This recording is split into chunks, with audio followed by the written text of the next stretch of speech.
Огай. Повест. Автор Айзра Гареева Акчура укый. Кириш.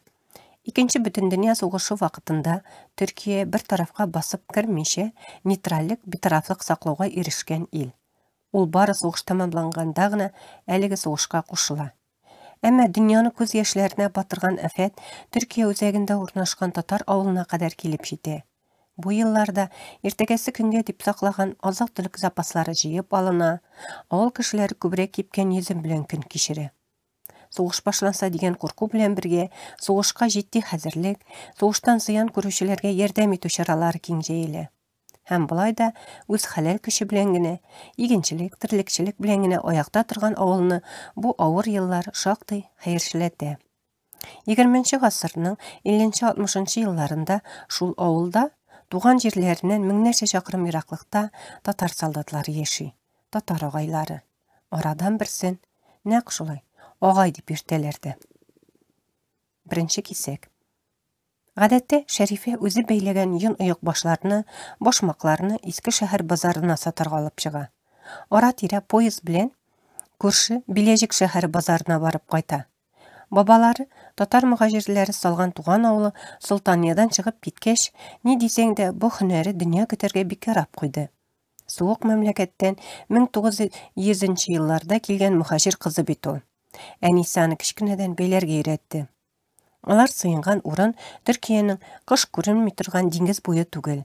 Нәкъ туган якларында кебек кышларын суыта, кары да шактый ята. Әле авылда чагында кичтән көрәкләрне өйгә кертеп калдырыш иде. Чөнки төне буе кар явып, буранлап, тәбәнәк ишекләргә кадәр күмә. Ярый әле ишекләр эчкә таба ачылмалы итеп ясалган. Карны казып кына чыгарга кала. Иске шәһәр кышы үзенә бер төрле. Җилле, дымлы, карлы. Гомумән, шәһәр өйләре суык. Матди ягы ныгракларда шуеннан ясалган суба, мич, факирләрдә калайдан ул. Калай суба үй һавасын хәтәр җылыткан кебек тоела. Әмма күмер янып бетүгә суына. Ул арада идәндә дә җылынырга өлгерми шул. Күмер сатып алыш субага шуны ягыш. Аны алырга акча җиткергә кирәк. Җитмәсә, тәзәк кала. Тоташалап әйткәндә тизәк. Ягъни тиресне киптереп ясалган ягулык шимал була инде ул. Кыскасы, субаң шуенмы, калаймы, якканан күмерме, тизәкме, барыбер кышны җылы өйек башсыз чыгам диме. Тарихи Биләҗик шәһәре Иске шәһәрдән кечерәк, таулар эчендә урнашкан. Ике шәһәр арасы 80 чакрым тирәсе. Шәрифәнең Биләҗиккә беренче аяк басканда таш мәчетләрнең биек манараларын җимерек хәлдә күреп коты алынган иде. Кайчандыр азан яңгыраган, айы балкып торган борынгы манаралар яртылаш кына калган. Буларны шулай махсус тоталар, төзәтеп куймыйлар икән. Беренче Бүтүн дөнья сугышының гыйбрәтле хатирәсе итеп саклыйлар. Ярым җимерек корылмаларның азанлы теле киселгән. Алай да хәтерне әйбәт яңарталар. Манараларны җимерүчеләр греклар булганны да оныттырмыйлар. Шәрифә базарга йөрүчеләр белән тегесе монысы турында сөйләшеп, Биләҗик халкын белеп бетерде дияргә була. Оек башларын бик яратып алалар. Төенчеге бушап кайта. Алман сугышы биткәнгә 4-5 еллар булгандырмы, бер көн базарда колагына татарча сүзләр ишетелде. Янында вакыт уздырып йөргән берничә карчык белән телгә салынып тора иде. Бер мәлгә сүзсез калды. Иске шәһәрдә булса, бәлки булай аптырамас иде. Анда татар авыллары кырган мөхаҗирләрнең дәвамчылары шактый яши. Ә Биләҗиккә ничә килеп бер татар очратканы юк иде. Билләһи татарча сөйләшәләр. Шәрифә теге карчыкларны онытты. Алар аша үрелеп берничә адым читтә нидер караган, сайлаган 4 ир-атны күзләде. Үзара шуны матур итеп татарча сөйләшәләр. Берсе кырыклар тирәсе бардыр. Өлкәнрәк күренә. Ал калганнары үсләрендәге киемнәре бик шәптән түгел. Таушалган, үзләре нык кына йончыган, ябыклар. Алайда карт түгел булар. Әллә Кырым татарларымы? Юкла, сөйләшүләре, үз-үзләрен тотышлары, йөзләре, тырыш килбәтләре Казан татарларыныкы бит. Ләкин бераз аерылалар кебек. Әллә Оренбург тарафлары микән? Бәлки Уфа ягыдыр. Базарда сата торгач кемнең кем икәнен төс кыяфәтеннән үк аера башлаган Шәрифә шулай бер караш ташлауга үз бәясен чыгарырга кереште. Ой Аллам, ник эндәшми тора, татарлар бит. Кетіп баралар мәгер? Тезірек қышқырт, тоқтат. Қойлардан келгеннер, сұра. Әй жігітлер, келігіз мұнда. Гүжләп тұрған базарда ишетмей кетулері бар деп қорықты. Қатығын айтып татарша қышқырды. Аның тауышына дүрт татар ғына түгіл, тере яқтағылар барысы бір юлы бұрылды.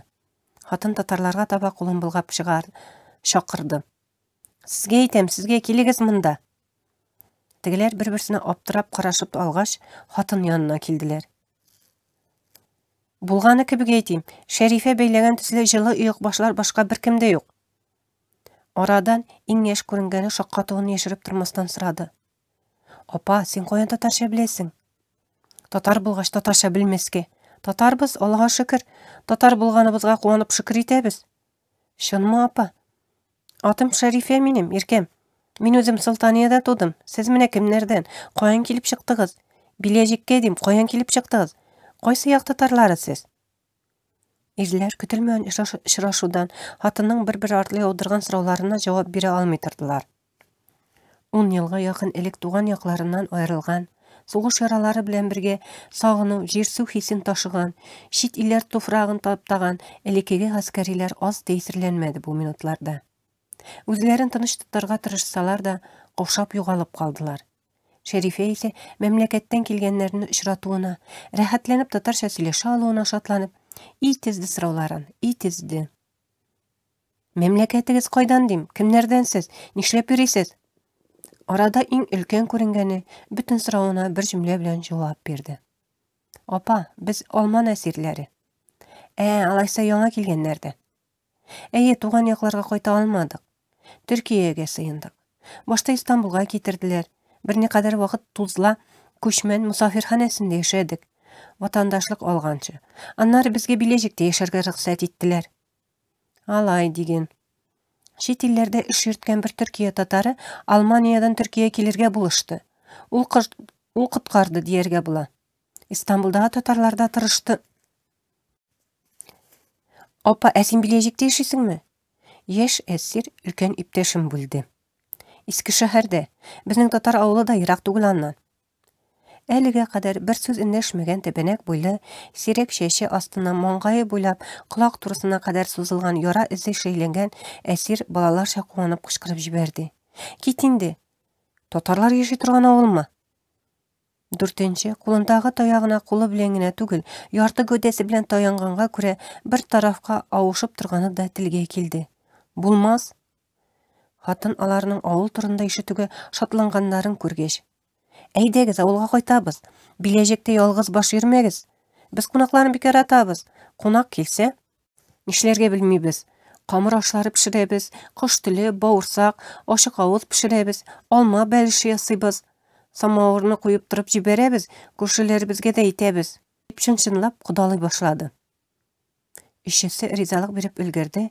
Бары тик башкаларга караганда бераз хәллерәк һәм күзгә ташланып торган кул-аяк гариплеге, тән ярасы күренмәгән өлкән әсир авырсылап куйды. Хәер, бер күзе ак төшкәндәй тонык күренә. Ул иптәшләренә артык дулкынланмаска ялынгандай сөйләнде. Егетләр, тынычланыгыз. Беләсез бит, безгә Билежектә генә яшәргә рөхсәт ителде. Шәрифә аларның әле берсенә, әле икенчесенә борылып карады. Юату сүзләрен эзләде. Ни дияргә белмәде. Аннары һәр кайсының кулына берәр җылы уйык баш тоттырды. Атыгыз нисең? Сорамадым да. Әсирләрнең иң өлкән күренгәне үзен Вахап дип таныштырды. Иң яше Жаппар, авыл барлыгын белеп аеруча сөйгән таяклысы Камил һәм ярасын капларга теләпме, чәчен шактый үстергәне Закир икән. Тагын бер иптәшләре барлыгын әйттеләр. Ул үй саклап калган. Үзе юкның күзе юк дигәндәй, аның исемен атап тормадылар. Шәрифә насип булса, күрешербез, танышырбыз дип артык төпшенмәде. Тиенчегеннән соңгы уйык башны төрекчә татарча. Аркадашыгызга, иптәшегезгә дим. Менә, алыгыз. Үй каравыллап калганга әйтәм. Бәндәсенә бит Ходай тормышны, кешеләрне танып белүнең төрле юлларын биргән. Шуларның берсе күңел белән тою. Шәрифә чит илдә ялгыз башлары яшәргә мәҗбүр калган бу Аллаһ бәндәләрен күңеле белән тойды һәм аның бик тә булышасы килде. Аларның гаҗизлеге чит илләргә китәргә мәҗбүр булган ата-бабалары гаҗизлеген хәтерләтте. Билежикте калган мусафирханелеринин адресин сурап алды. Кайда яшәгәннәрен ачыклады.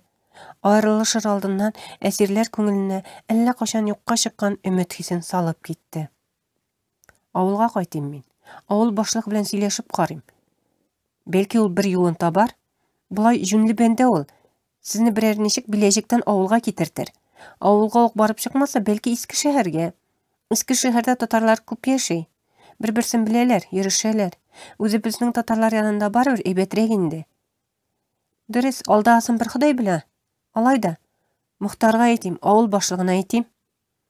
Хатын сөйләнә китеп барды. Ярый әле кулларында туган якларында төсле тип-тигез итеп, жан җылысы кушып бәйләнгән йомшак оек башлар чынбарлыкны раслап тора.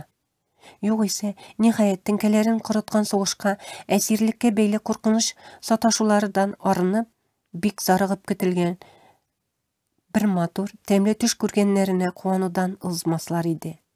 Әле генә чит тавышлар, чит халыклар белән гөш килгән базар уртасында татар апайының сүзсез дә юаткан ягымлы, җылы карашын күргәннәренә ышанмаслар иде. Камил таягын култыгына кыстырып, җылы ыек башны кулларына киде һәм йөзен каплады. Калын, җылы бүләк Русиядә калган хатынын, ике баласын хәтерләтте.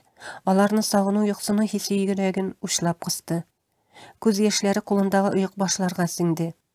Вахап аның җилкәсеннән кагып куйды. Нидер әйтергә тамак төбенә утырган тиерен йота алмады. Чөнки үзенең дә күз алдына янып торган мич яктысында акрын гына кили-кили йын өрләп утырган хәләле килде. Җаппарның авызы кулагында иде. Йын исе килеп торган ыекның әле берсен, әле икенчесен иснәп карагач, обзарлардагы сарыклар искә төште, дип яшь аралаш көлде. Ни яларга, ни көләргә белмәгән Закир, Ходай бу михербанлы хатынны юлыбызга чыгарды. Күңелем ничә елдан соң тәүге тапкыр яхшылык киләсен сизә. Алла бирсә, әйбәткә бу җегетләр, әйбәткә. Җанга бер рәхәт кирде төсле. Иреккә чыгып менә шулай татар апае белән сөйләшеп торыр көнне күрермен димәгән иде. Ходай насыйп итте. Шөкер, диде. Һәр кайсының ялгыз сынып күңелен татар хатыны бәйләгән ыек баш юатты. Беренче кисәк тәмам.